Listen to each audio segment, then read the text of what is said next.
we're all getting to the point where Reva is going to become a real problem. She's now being unlocked by more and more people, and with the next TB, a lot of the bigger guilds are going to finally have their hands on Reva. So I've been trying to come up with a counter that is going to work majority of the time. So I've been trying to find a team that doesn't split up too many teams, and a lot of you are going to have. And this is a team that almost every single person watching this video, if you're going up against Reva, you have General Skywalker. Now, you would have seen in the beginning clip here, this one is not a success. This is against Grand Inquisitor Datacron, and unfortunately, he just makes this too difficult because of the damage immunity. Yeah, you have a Dispel if you bring Echo, you have Dispel on Ahsoka, and you also have a Dispel on the turret with Arc, but the cooldown reset and the other bonuses he gives is just too much. So there was promise though, because when I did this, you'll see we kill Reva, and I thought to myself, okay, this is quite serious, because that Datacron's leaving in a week's time. Obviously, it was like a month ago when I started recording this, but the point is the Datacron's leaving. So what I did was I asked my opponent, my shardmate, to place Reva on defense, same team, same mods, and all they did was they put on their best current Datacron. So there's not an active bonus, but the stats are pretty crazy. It was really high armor penetration, really high armor. And we took the same in. I didn't bring one that boosted my stats too much. It was just a stat boost. It wasn't necessarily... I mean, the current set doesn't really benefit gas too much, right? And the results were actually really, really good. Now, granted, the next Datacron set does have an unaligned Force user, so it could cause some issues, but I'm going to be real, I don't think this changes too much. Because you can also go for stat differences. For example, you could go for health steal, you could go for crit damage. Any of those is going to make gas a lot stronger. So I've got two battles here to show you guys. The first one is going to be with Echo in the starting lineup, and I'm going to be honest, this is probably the weaker of the two teams, and I'll kind of explain as we go along. The key thing here is modding General Skywalker for high defense.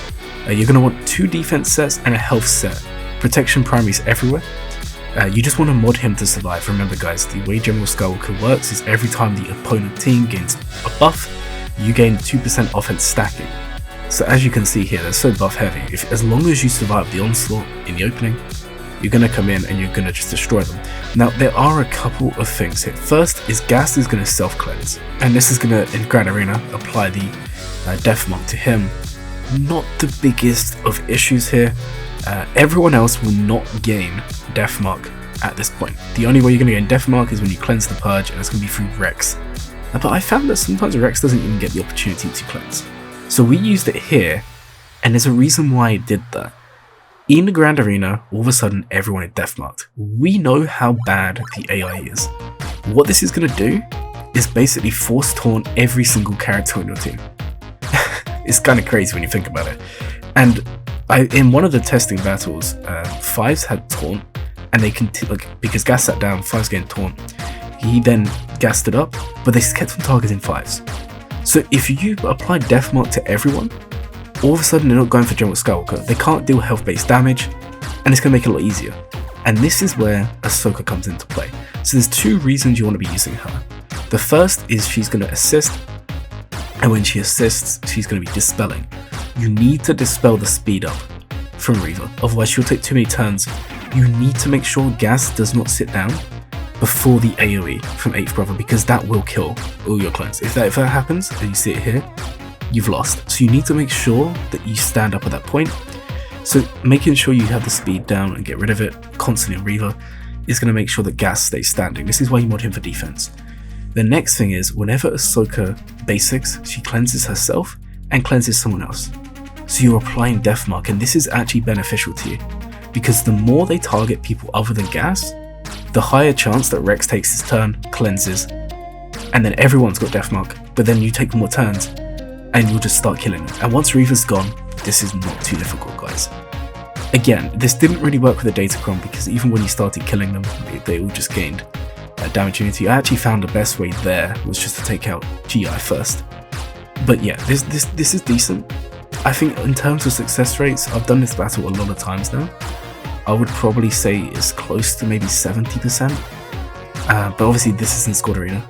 I think with better relics, better mods, you can have really good success here. And in terms of modding the characters, Rex should be as fast as possible. Aim for around about 330 if you can. General Skywalker, just mod him defense and protection. Echo and Arc, if you bring them, just mod them normal. Ahsoka, you want to mod defense and health with health primaries. You want, because she needs to resist the basically from being killed. So modding her defense is so important because she will tank a lot. But guys, this is looking promising. Try it on Grand Arena, because I feel like when people start getting deathmarked, it's going to really mess with the AI and fun things will happen. Thank you so much, guys. I hope you enjoyed the video. If you did, please consider liking and subscribing, and have a glowing day.